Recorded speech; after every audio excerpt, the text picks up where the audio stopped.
Hello and welcome to another episode of Fun Shoot Podcast, where we talk to image makers and light shapers about their art and their process of creativity.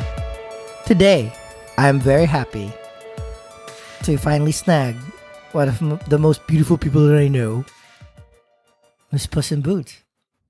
Welcome. Thank you for coming. Thank you for having me. Yeah, we just finished one of our fun shoots, and I'm very excited to share that to all the people because you're very hot. Thank you. All right, so the Fun Shoot Podcast is a place where I bring in a bunch of people that have their own passions. And the thing is that my passion of photography has introduced me to people that have a variety or diverse set of things that they do during the day, during the night, during the weekends that require a lot of effort in order to maintain. And Miss Puss-N-Boots is one of said people. She is a starlet on the stage. She's a New York City nightlife entertainer, professional naked person.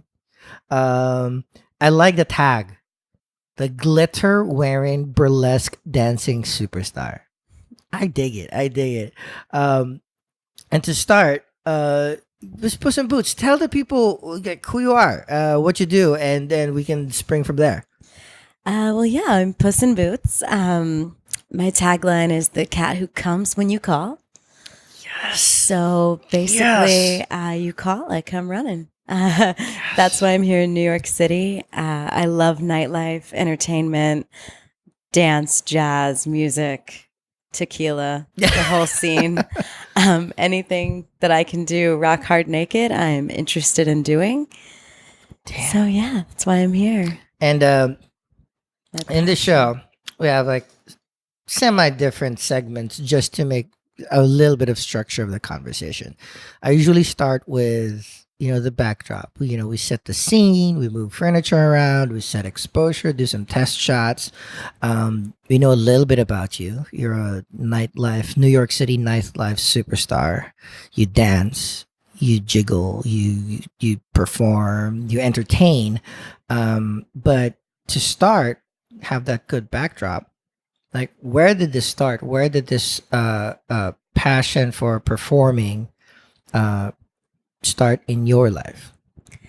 I was 3 years old, and my brother and both my sisters were involved in dance. Oh. And I was super jealous because I would have to drive them around, pick them up from school with my mom, sit in the middle seat because there's 4 of us, and the youngest has to be in the worst position, which basically I never got the front.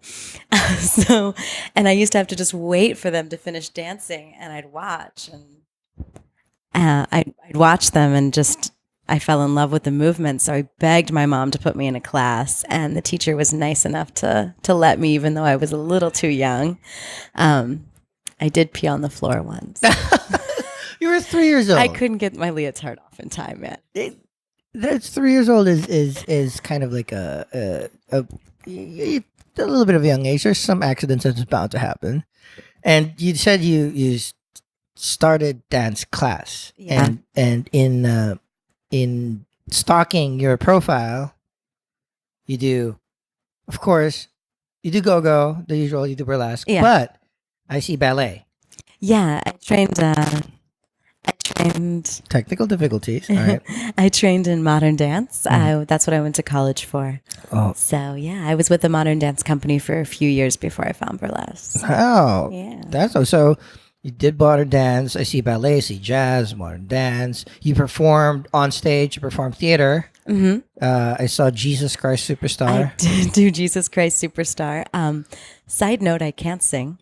Oh. Even though I always wanted to. That was a huge passion of mine. I took voice for many years. My idea was to come to New York and be this triple threat when I was, 7 years old.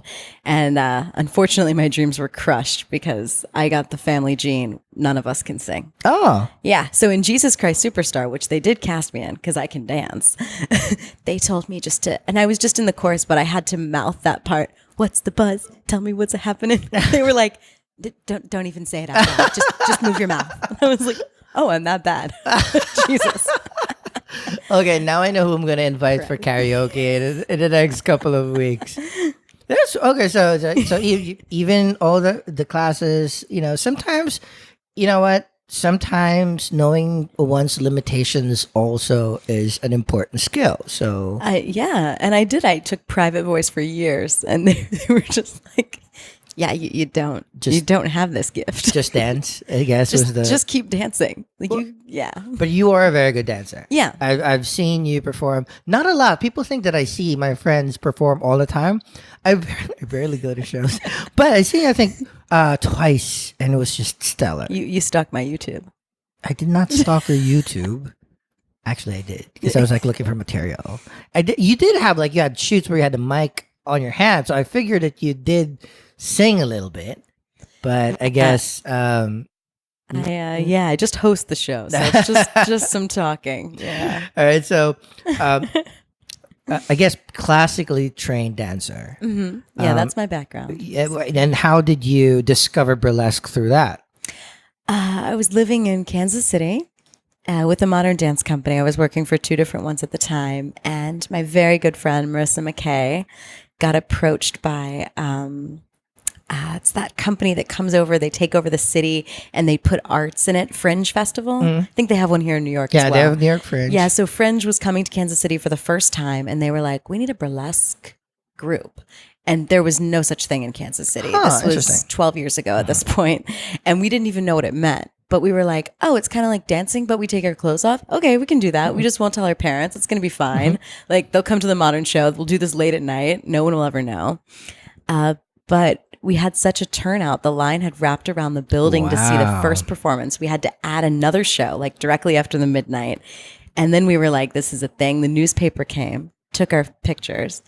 And then next thing you know, my mom's like, why are you in the paper in a bra? Oh, yeah, but she took to it really well. She's super supportive. She flies all over to see me. That's cool. I mean, awesome. Yes, maybe a decade ago, it wasn't as mainstream as now. But yeah, now there's troops all over Kansas City and all over the Midwest for that matter. But yeah, 10, 11 years ago, yeah, really, it was a little harder. In the Midwest, you maybe knew who Dita Von Teese was, but outside of that, and especially in my small world of modern dance, Yeah, I had friends that I introduced burlesque to, not even maybe 5-6 years ago. My office mates, I'll bring them to my friends' shows. And, half of them were pleasantly surprised that it was more artistic than just regular stripping. Mm-hmm. Another half is like, where's the naked people? Why do they have things on their nipples? What are those things? What are those? Why did they miss taking out the tape on their nipples? It's like, no. That's a thing. That's, it's jewelry at some point. They're called pasties. Yeah. You adorn anything you want. That's, Yeah.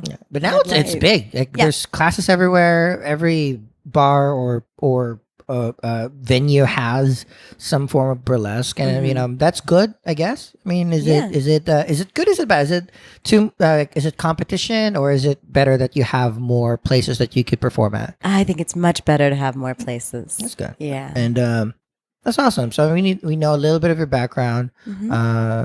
Kansas City is the home. That's no, Virginia. Virginia is a home. Yeah, Virginia. I moved to Kansas City to go to a performing arts high school, but. So Virginia. I grew up in Fredericksburg, which is George Washington's boyhood home. Nice. Jamestown, first colony. Oh. Yeah.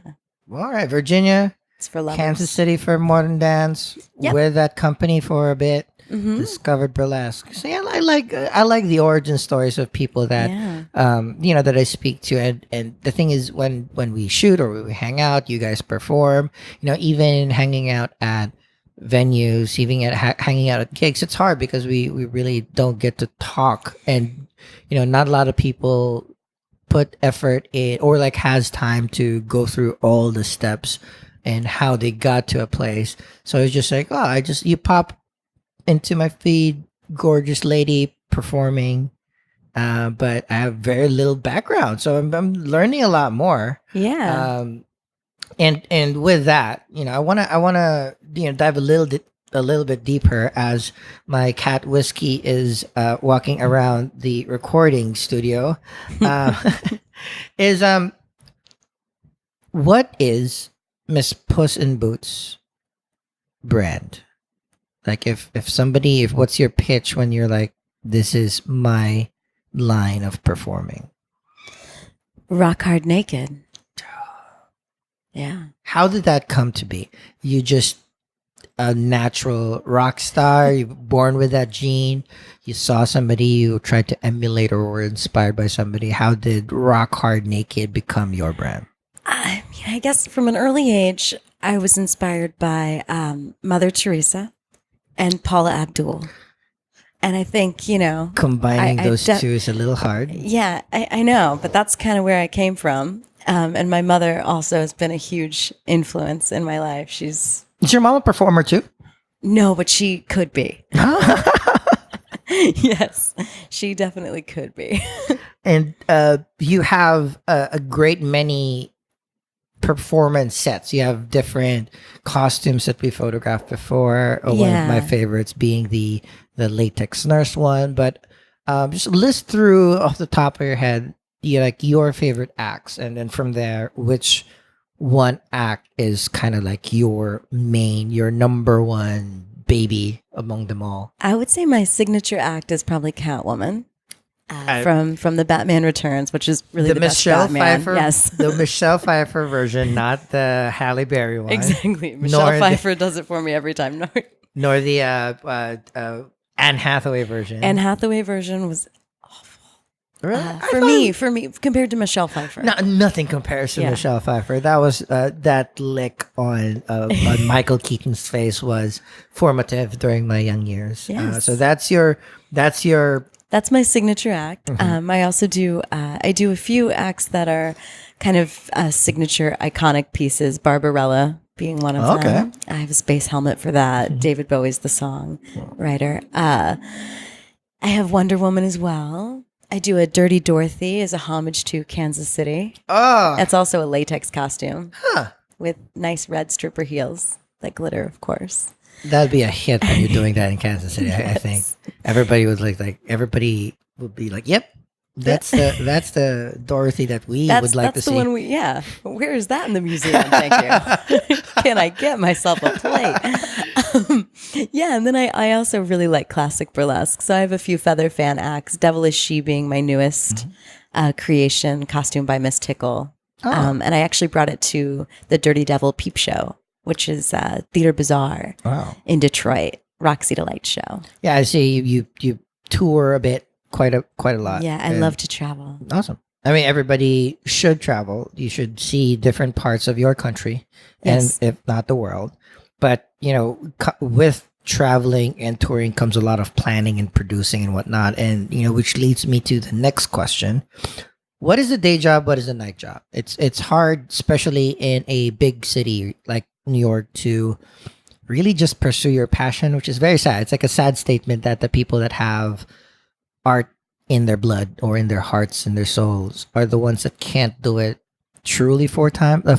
Like most people will be juggling 2 or 3 things just to do their passion. So what is if you do, what is the day job? What is the night job? What is the weekend job? How do you keep maintaining this performance lifestyle of yours?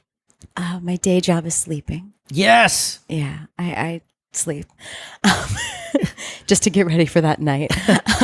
And then just calendar work, juggling the 7 days a week, fitting everything in, updating my website, doing shoots with people like you that are just amazing and inspiring and keeping my feed fresh and interesting. And then preparing for the night. Awesome. And rhinestones get lost. and give a little bit of background to the 8 people that listens to this podcast. What does it take to build an act? You most of you build your own stuff, but we build our own or we commission it. It's normally the thought, at least, is planted in from our own mind. I think first it's a concept. What do you want to say on stage? And it can be as simple as you just want to say hello, but kind of just what's your point, what's your purpose, and then I normally use a color wheel, a color chart to kind of build my act so that I can have a couple diverse colors. Like I like to, if you've got something in the blue family, putting it with orange is going to make it pop. Golden red is my go-to. Those colors look great. And then deciding the mood of the act. Okay. So high energy acts get booked more. Therefore, I tend to kind of go with that rock and roll, high energy feeling. But I love a slow, sexy burn. Who doesn't, right? And speaking of bookings, on average in a week, how many gigs that you will you do? About 5. It's a lot of Yeah. traveling and jiggling around. I can't do that. I'm too tired. Yeah. This weekend I had 1 Thursday, 2 Friday, 1 Saturday, and then 1 tonight. Oh Yeah. wow, that's good that you're busy, but also that requires preparation. Do you work out? Do you cardio? What's the rehearsing schedule like in order to not only maintain the acts that you already have, but also build the acts that you're Yeah. trying to craft? And to constantly maintain, yeah, because I'm getting older. It's not dropping down to the splits is not as easy as it used to be. So yeah, I go to the gym. I try to go for about an hour to 2 hours every day. I do cardio for about 20, 30 minutes, and then the rest is weightlifting. And then, I finish off with stretching. I like to watch RuPaul's Drag Race while I work out. Who does it? It really I inspires think me. That should be in every cardio machine across the United States. Thank you. Why do they play the news? They play the news at my gym. What's the news? What? Wait, what? I don't do that. And in terms of rehearsals, do you have kind of like an incubation period before you launch an act? Do you rehearse it a few times? Do you just rehearse constantly until you feel that you can unveil a new act or improve on an existing one? It needs to be about 60 to 80% ready before I'll put it on stage. They're never 100% because you have to have 20% to play with the crowd and to also room for error. You got to be ready. That's where burlesque is different from modern dance or at least ballet, where I came from, where every count had a specific motion and you had to follow, and you were in a team. This is basically solo work, so I leave 20% to play. But yeah, I would say the act has to be about 60 to 75% ready. It has to have a clear beginning, a clear ending for the most part, and then something in the middle. But I do leave room for interpretation. And where do you rehearse? Is it enough to have a living room? Do you go to a studio? Well, I have a studio apartment in the East Village with a ginormous mirror, and I fold up my bed, and there you go. See that's for luckily looking at the metrics of the podcast, there are listeners all over the world that might not understand Tiny living, but also it's just a lot of the things that any artist does in big dense cities is moving furniture. Every time I shoot, I move my furniture. I pack everything where it needs, because like storing it is one thing, using it is one thing. So it's not only just working with the limited space that you have, but also like living within the limited space that you have. So every single piece of item needs to have some form of function, or just live in a cluttered apartment. Yes, it all has like Ziploc bags with names and things and dates, and they go in order and based on how often they're used. Yeah, it's insane. My level, it's next level. It's rough, but I luckily there's like I have cousins that are also not necessarily performers, but they have like studios within their houses. Like, oh, this is where we work on our stuff. It's like, yeah, and this is where the shed is, where I store my stuff. Like, that's all in one place. That's all in the living room in New York. So. I know. I was like, I have one room. I eat in my bed. Like, who doesn't eat in their bed? But I visited a friend's apartment yesterday, and I never realized how long it has been to have visited a place with an actual dining table. Like, she had an actual dining table. Oh wow. I think the last time I had a dining table was 6 years ago. Yeah. I eat on my couch on my bed. Yeah. I have a pillow just for my plates. Yeah, exactly. Yeah, this is how I live. All right. Can we bring those dinner tables back like our grandparents had? Like the one day you got to sit in front of the TV. Remember the TV, the carts? This one is like a TV dinner tray that rolls. That's basically what you're working with. And I know you've done countless of gigs, both burlesque and your ballet and your modern dance. Is there a particular gig that stood out as your either formative or favorite or most lucrative gig to date? Ooh, they're all so special to me.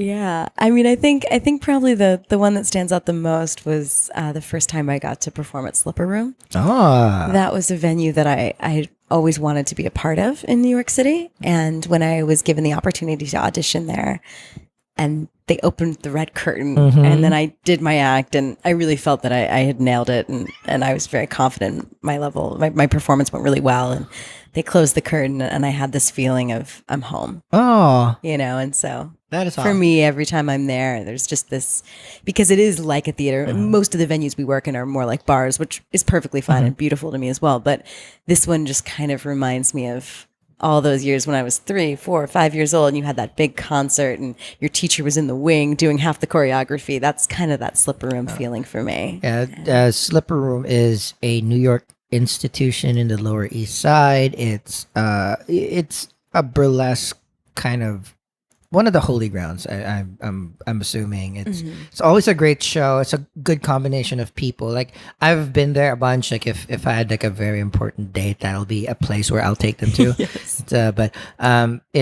It has a feeling where half the crowd will be tourists and not knowing what they are getting into, or they found it on Time Out New York, and then they, a bachelorette party or bachelor party is there, and half the crowd is just like a big art fan that kind of appreciates, and the melding of two worlds is always fun because there's always going to be, or at least the few times that I went to, there's going to be this like weird, bro-y kind of group that's like, show me your tits, and then as the performance comes along and they see like, oh, this is not just like a girl taking her clothes off or a guy doing magic, it's like, oh, then it turns like, oh, I really have to be with the crowd and enjoy the performance rather than just like heckling. So I like that place. I should go there a little bit more often. But thank you for sharing your maiden voyage in the Slipper Room in New York.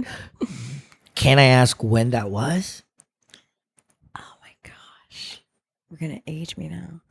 You don't have to answer. I actually don't remember, but I think it was 4 or 5 years ago. That's not too long. Yeah, no. That's not too long. No. That's that's baby years. Baby years. So okay, we've warmed up. We know what you do, how you prepare. Hopefully, people have learned a little bit on how to kind of if they have a world that they want to penetrate, it's either art or commerce or life, takes a lot to do the things that they need to do. A thing that I do in this podcast is I do ask my guests to send me their favorite image. I try not to be too directional with it, so they can interpret it however way that they want. On this particular case, Miss Puss-N-Boots sent a couple, which is great. So it's a variety of things. It's something that I actually didn't anticipate her sending. So she sent 3 images, and what we're gonna do is, for the YouTube viewers out there, as soon as I turn the iPad around, the image will splash and you can watch along. For the audio listeners, you can just click on the podcast description. It'll be there. Click the hyperlink. It'll launch into an Amazon cloud place where you can view the image with us and join the discussion. So first, I'm gonna start with I'm assuming a more iconic image that Miss Puss in Boots shared as one of her favorite images. So I'm going to turn this around. I'm going to have her describe it. Then I'm going to describe it as well in a more technical sense. And we're going to discuss, how and why is it one of her favorite images. So here we go. This image. Tell the people what this is, because it's an audio podcast mostly. And why is it your favorite image? This is a photograph of Marilyn Monroe taken for Life magazine by Philippe and it's in her 2-bedroom apartment, which was just quite shabby. There's nothing on the walls, and it's her working out. She's doing a press with weights in her hands, wearing a bikini top and jeans. And I love this image because it shows that so much we just look at the beauty of Marilyn Monroe and the iconic images and the movies that she's done, and we don't think about the work that she actually put in behind all of that. And she created her own workout regimes. Wow, I did not know that. Yeah. So this is black and white image by Philippe HALSMAN.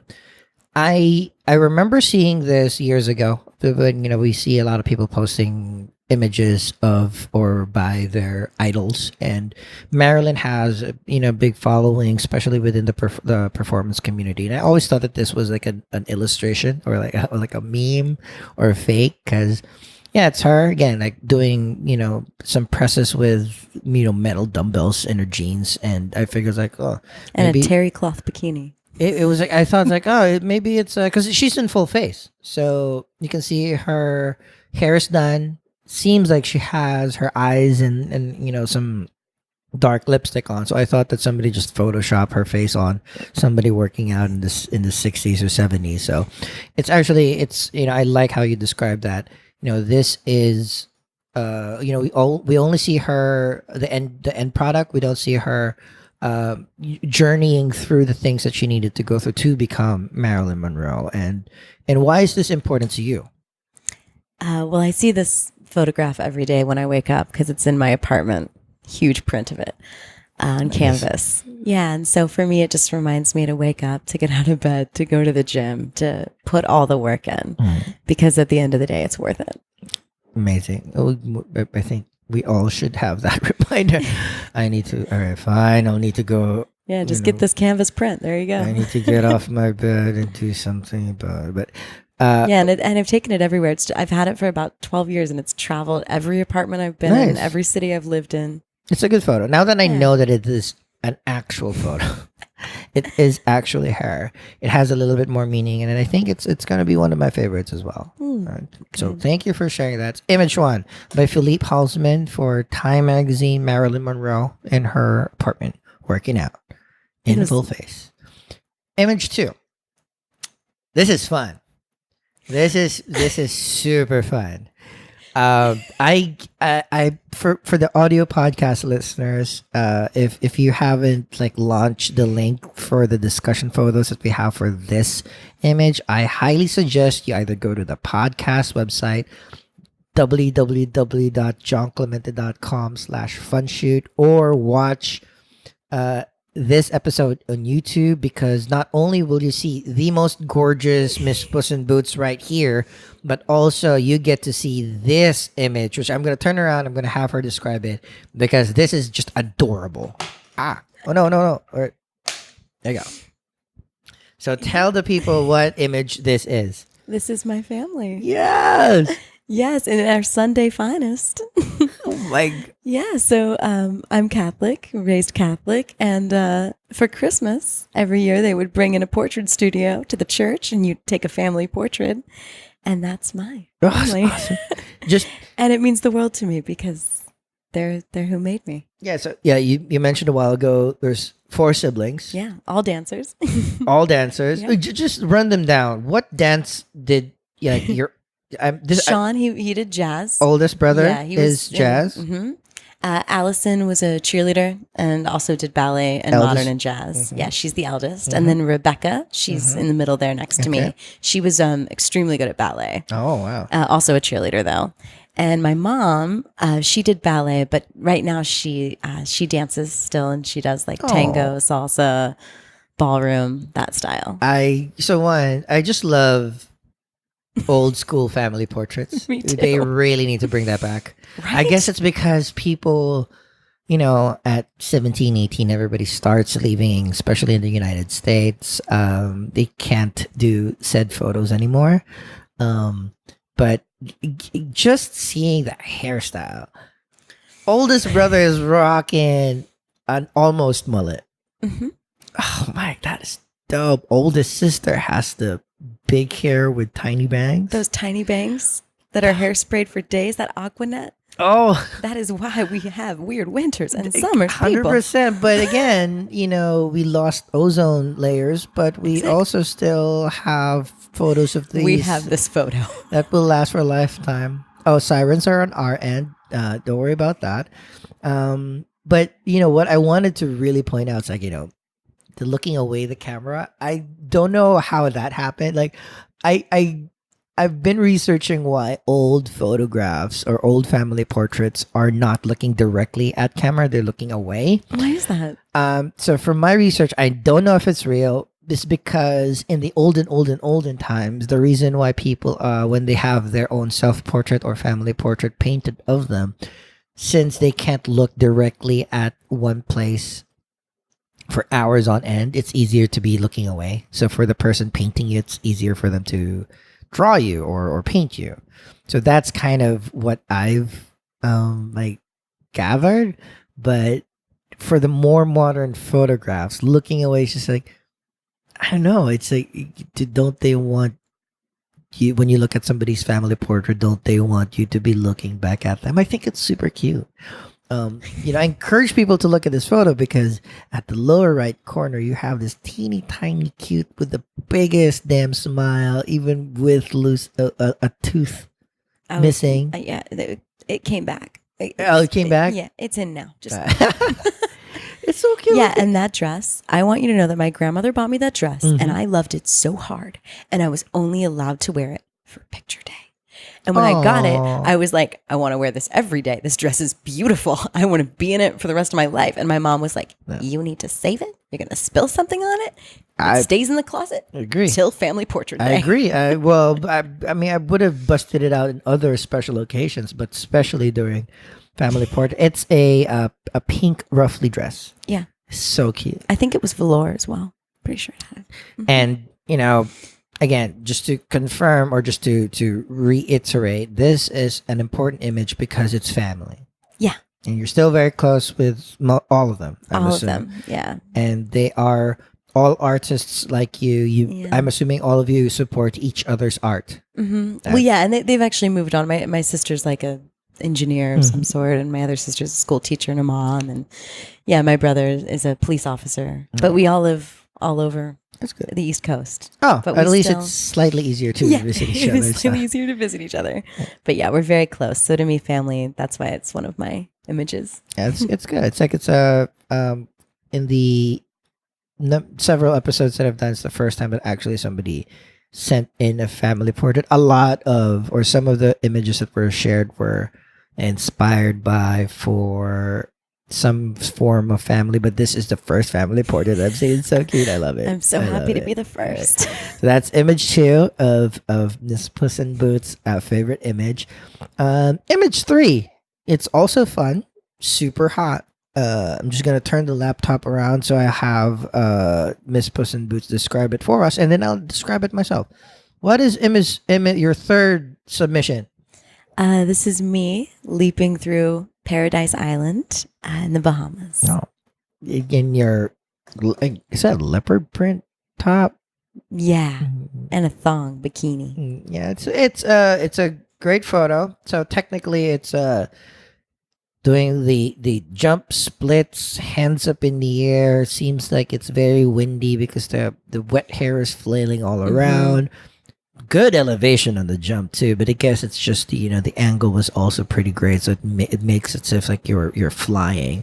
You have waves crashing in the background, really really blue skies, great rocks, fine sand in front. So tell the people why this image of you doing the jump splits in the Bahamas one of your favorite photos.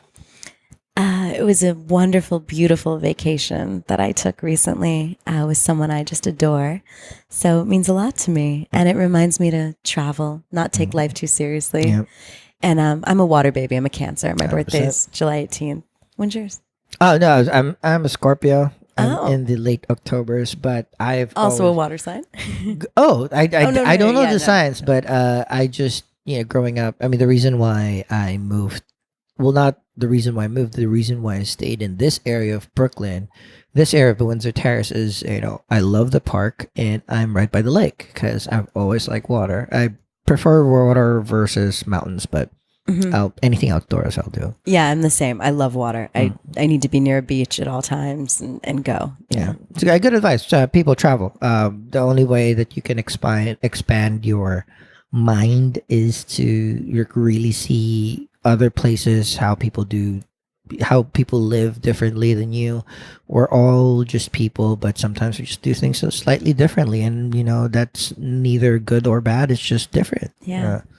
So Yeah. that's And you just experience all new things like hot sauce in the Bahamas. I Amazing. never would have known that taste. Huh. It's amazing. Maybe I should need to sign up for a trip to the Bahamas pretty you soon. should. But again, those are three wildly different images. Firstly is inspirational Marilyn Monroe working out in her jeans and her bikini top, a family portrait, and a vacation photo. So that's a very well-rounded list of important images that we all have. Like I have my own favorite family photo, favorite friends photo, favorite photo, but I like the way that I like the package that you sent, because it gives a little bit more of like a well-rounded description of our very, very special guest today. Something that I don't tell or ask when I ask my guests to send in their favorite images is that I too will pick my favorite image of them. Right? So after scouring, Miss Puss-N-Boots' website, Instagram, Facebook, I'm still going to be very selfish and pick this favorite photo of mine. I'm gonna turn the laptop around again for the people listening. Listening on Apple Podcasts, Google Play, Stitcher, Spotify. Launch the episode details. Click on the link. You'll see this image. I'm gonna turn around. I'm gonna have Miss Puss in Boots describe it for us. I'll describe it myself. Tell the people what image this is and who is it from. I know this image. It's from you. Oh shit! Yeah. Yeah, I'm very biased. Yeah, was this the first? No, this is the second shoot we did. The second shoot that we did here in this apartment, and it's absolutely gorgeous. It's very dark, very sultry. There's kind of a reddish light, just kind of cascading over my body. It's very warm and inviting, and my look is a little bit come hither, right? Yeah. So this photo is an image that I took. We used colored gels, or it's the first time that I used colored gels. I typically not use a lot of equipment because, one, like the main reason is I want the subject to just shine. It's really them. So when people say that, like your image, it's like it's really on them. I literally just press a button because I don't do fancy things with my equipment. But having shot that way for years and years and years, I just figured I have a gorgeous new person that I've been shooting. Maybe it's a good opportunity to experiment on. And so we use blue and red gels, and like the one side of Miss Puss in Boots image is bluish, the other one is reddish. Implied nude, very dark. Facebook social media safe. So it's one of my favorite shoots. So one, because you really can't, sometimes it's sheeny. You really can't take a bad photo of Miss Puss in Boots. So that's kind of good. Makes your life a lot easier, but also you can have a lot more leeway in experimenting on your thing. So that's my favorite. So thank you very much for still being a guinea pig whenever we shoot around here. Oh, always. I have so many ideas. Yes, so you know where I live, so we're gonna do that a lot. And now that we've discussed both favorite images of yours and me of you, what has been your favorite shoot? That's Whiskey the cat playing around with my remote.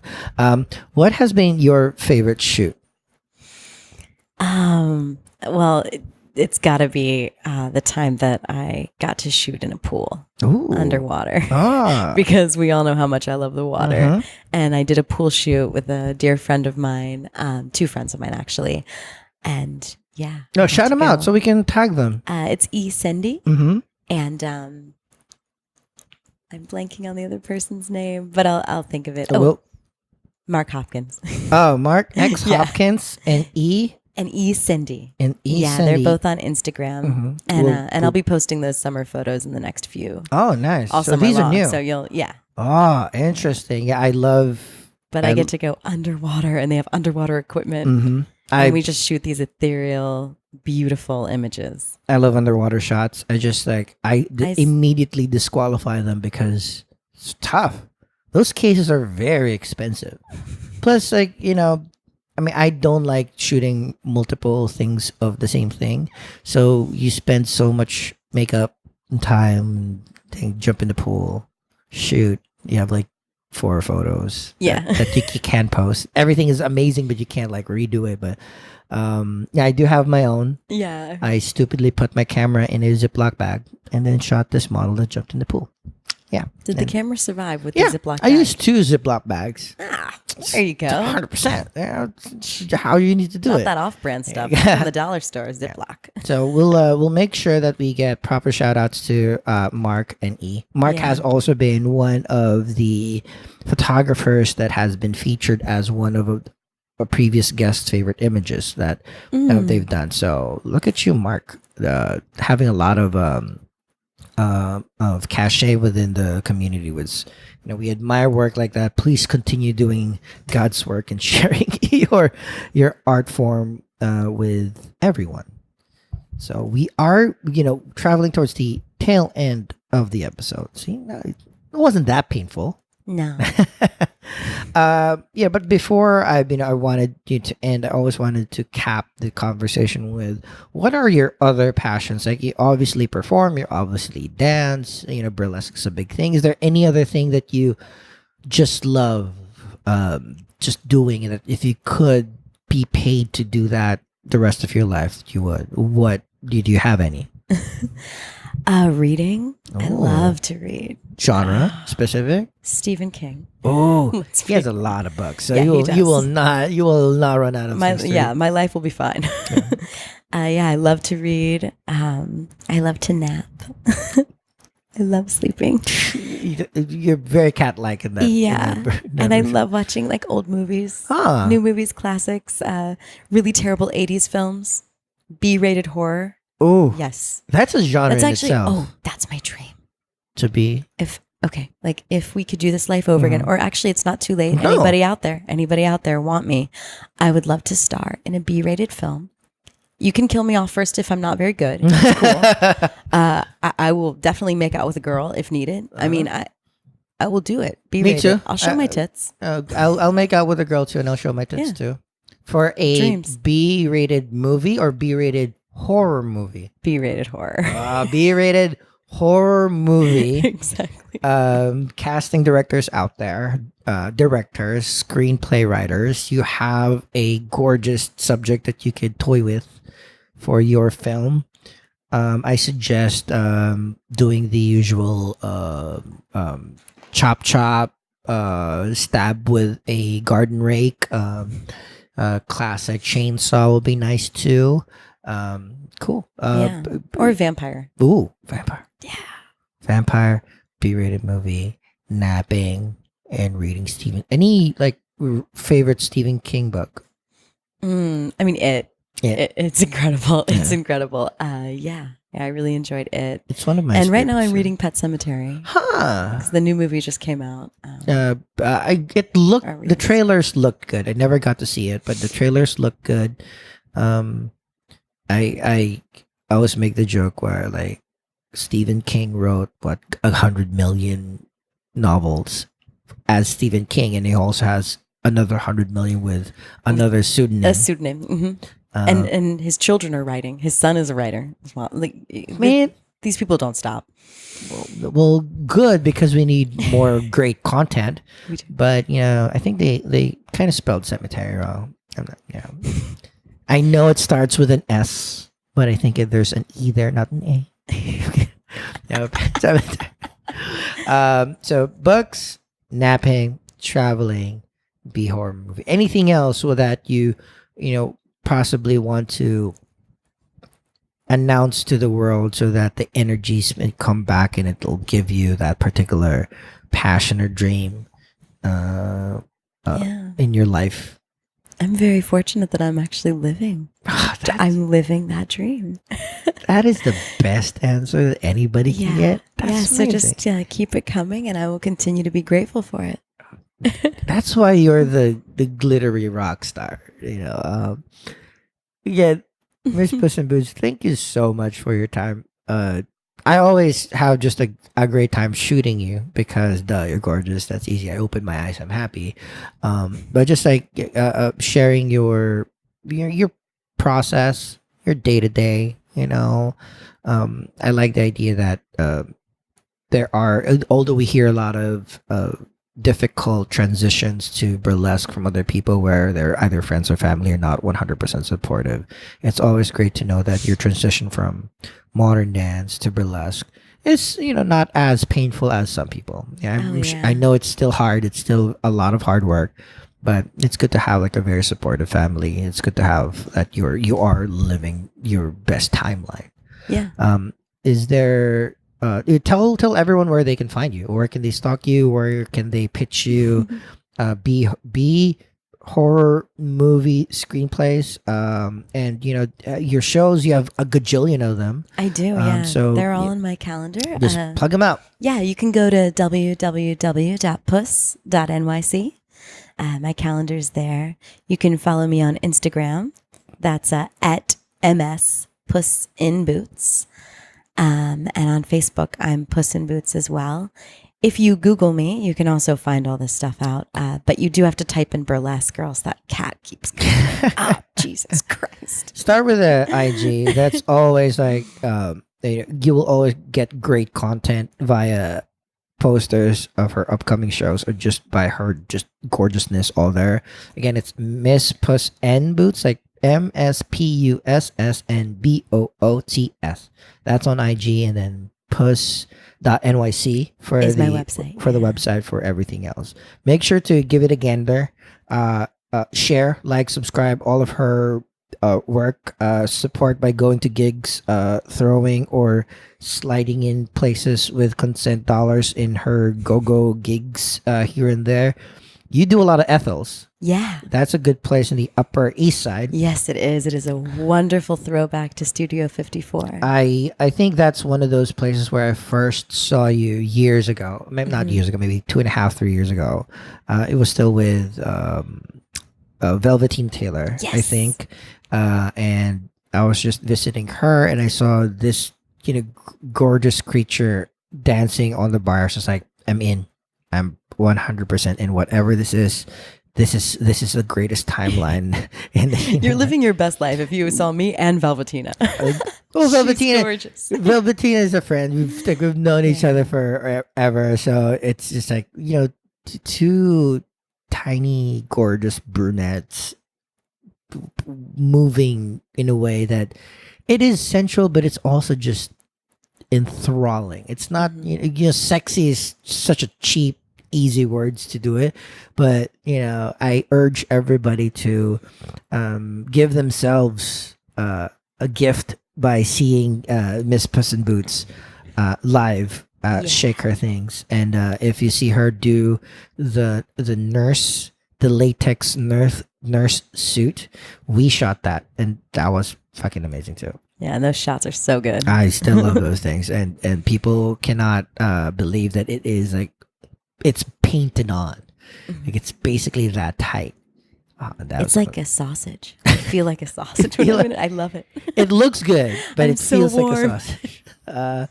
And again, thank you, Miss Puss in Boots, for your time, for your energy, and also thank you, the listener, for being with us. This is the Fun Shoot Podcast, and we will have new episodes dropping most Wednesdays on all your favorite podcasting apps or wherever you download your apps. Just a quick reminder, it's we will turn into a bi-weekly schedule over the summer so you can enjoy the outdoors more, go to your free summer concerts in the park near you. So just please check the podcast website and social media feeds for updates, because we will have new episodes I will also review old episodes, but we'll have additional fun surprises on Fun Shoot TV, so just stay tuned. For those listening through iTunes, Apple Podcasts, we would love it if you'd subscribe, rate, and review the channel, this podcast. It'll greatly help the future of our content. And again, visit the podcast website at jongclemente.com/funshoot. Follow and comment on the podcast Twitter and Instagram accounts. It's at Funshoot Podcasts. You can also send us your comments and questions to funshootpodcast@gmail.com. If you want to participate, if you want to hear yourself on the podcast, leave us a voicemail at 347-934-9594. We'll definitely put it on a future episode if it's appropriate, if the topic is appropriate. If it's not appropriate, I'll just listen to it in my bedroom. So that's totally fine too. So again, Miss Puss-N-Boots, thank you. Listener, thank you. And we love you all.